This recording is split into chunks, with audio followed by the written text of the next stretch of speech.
Backwards Moon, Chapter 4. You mean kill them? Gasped Nettle. Witches don't just kill things, said Bracken slowly. Stun them, then, snapped the hawk. Get them out of here. He jerked his sharp, curved beak at the humans. Use those finger sparks of yours. He soared higher and circled around, his wings beating the air. Nettle and Bracken stared at each other. I stunned a rabbit I was mad at once, said Nettle slowly. You did? Said Bracken, startled. He was fine. Well, later he was. Bracken furrowed her forehead. I'll do it, said Nettle. She swooped down, aimed her index finger at sandy hair, and shot out a long, silver spark. He fell to a sitting position, toppled sideways, and slid to a stop on the sloping ground. Big One stared down at him, goggle-eyed. Nettle shot another spark. Big One sank, slid, and came to rest with his bundle underneath him. He looked like a turtle turned upside down. Are they breathing? Gasped Bracken, landing. They're fine, said Nettle nervously, and they really did seem to be. The hawk dived down, his sharp talons reaching toward the limp and helpless humans. Then he veered away. Next to the human's bulk, he looked like a delicate bundle of feathers and bones, Nettle noticed with a shock. His eyes were like dark glass.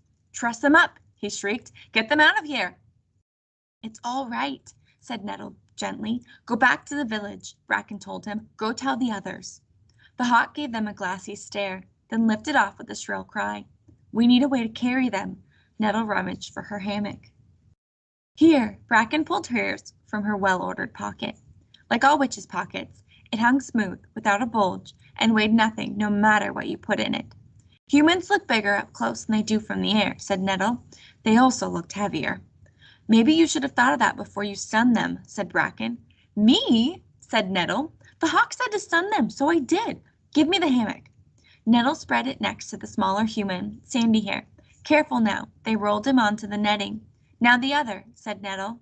But Big One, in his upside-down turtle position, was harder. After much grunting, futile heaving, and arguing, Nettle thought of using their broomsticks as levers, which did the trick. We should tie them in. We don't want them to fall, said Bracken. She reached in her pocket. Look here. Nettle pulled at an end trailing from Big One's bundle. It turned out to be a whole coil of rope. It was not rough brown like all the rope they'd ever seen, but white, thin and smooth and light. I wonder what this is made of, said Bracken, fingering it. I bet they have other things in their bundles, said Nettle. We don't have time to rummage through their bundles, said Bracken. Besides, it doesn't seem right. They roped the humans securely into the hammock. Then each cousin fastened one end of it to her broomstick with a swift, well-tied knot. They're so helpless, said Nettle. How can everyone be afraid of them? That's what I don't understand. It does seem odd, admitted Bracken. The humans swung gently as Nettle and Bracken soared, rather heavily, toward the pass. It was a deep cleft between two familiar peaks, Gaia's summit and Badger's nose. Does the pass look different to you? Asked Nettle. Bracken nodded slowly. It's because the veil is broken. It was as though some sadness hung in the air, like something you couldn't quite remember, a scent or a tune or a way you'd once felt. They flew higher. Night began to fall and the air grew colder. Wisps of mist drifted past. Now below them, patches of snow lay in the shelter of giant boulders. Nettle leaned down. Look, they're tracks, she said to Bracken, pointing to a smudgy line in the snow. They're boot tracks. They glided toward the cleft. Walls of rock loomed on either side. A damp, cold smell filled their noses. And then just like that, they were on the other side. The gray rock slopes now led down instead of up. In the distance lay another valley. It was deeply wooded, just like the one they'd come from. Like their own valley, this one was ringed by mountains, though these had unfamiliar outlines and no names that they knew. Above them, the first stars pricked out. They flew through the growing dark, looking for a place to set the humans down. Is this far enough, do you think? Asked Nettle. I guess so, said Bracken. They landed and lowered the hammock to the stony ground. I think we should do a forgetting spell on them, so they don't tell other humans, said Bracken.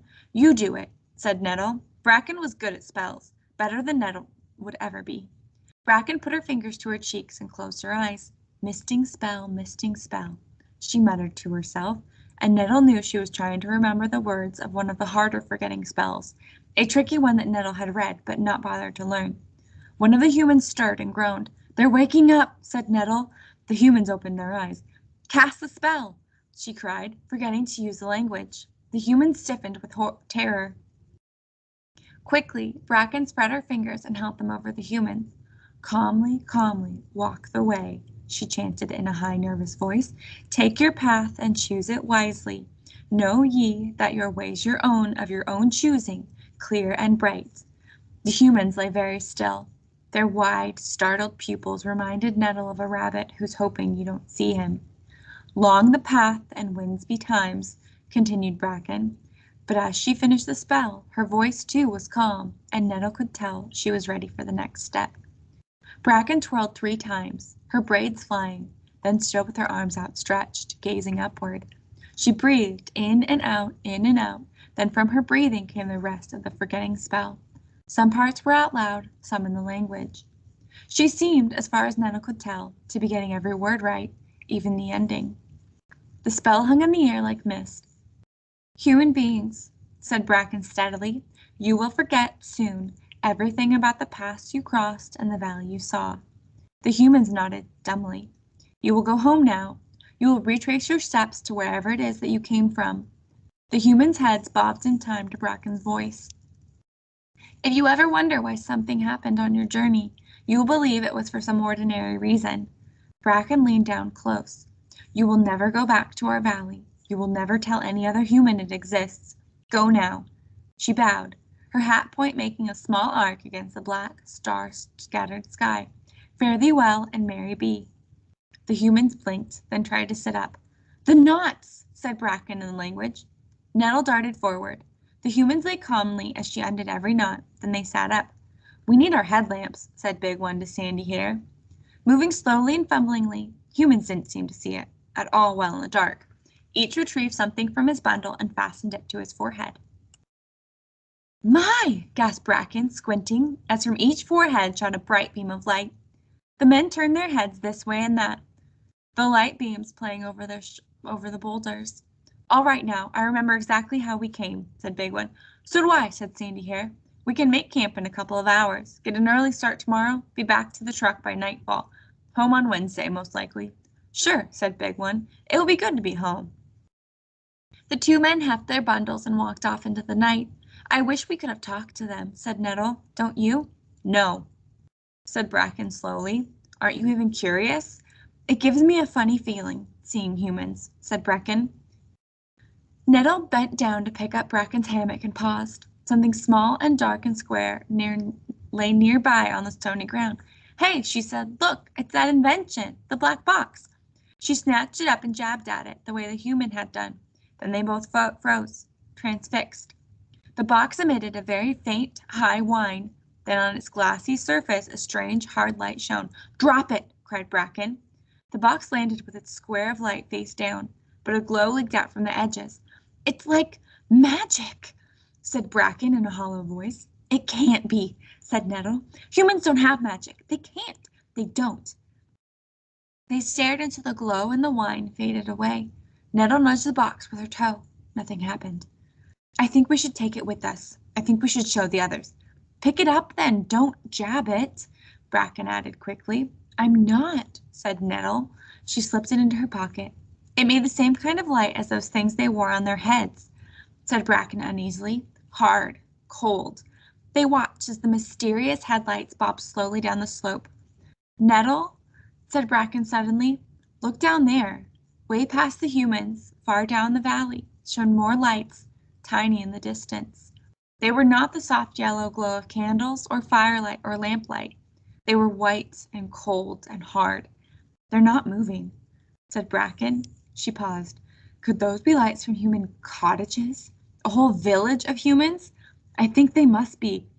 A human village, said Bracken slowly. Bracken, let's go see. Bracken frowned. Now, said Nettle. Bracken, if we don't go now, we may never get to. Rose will fix the veil and we'll be trapped again, forever. She pulled out her broomstick. Come on. We don't have much time, said Bracken worriedly as they sped along. The hawk will have told the others by now. They'll be coming, and if they find out we've gone all the way down here, we're going to be in really, really big trouble. They won't find out, said Nettle. And I want to see something different. I want to see something new. And you do too. Fine. muttered Bracken. But as they flew toward the human village, Nettle could see that there were many more lights than she'd expected. Some of them blinked, and some were different colors, red and green and blue. Bracken slowed her broomstick. Everything is strange here. Nettle, come on, I think we should go. Nettle hovered, staring.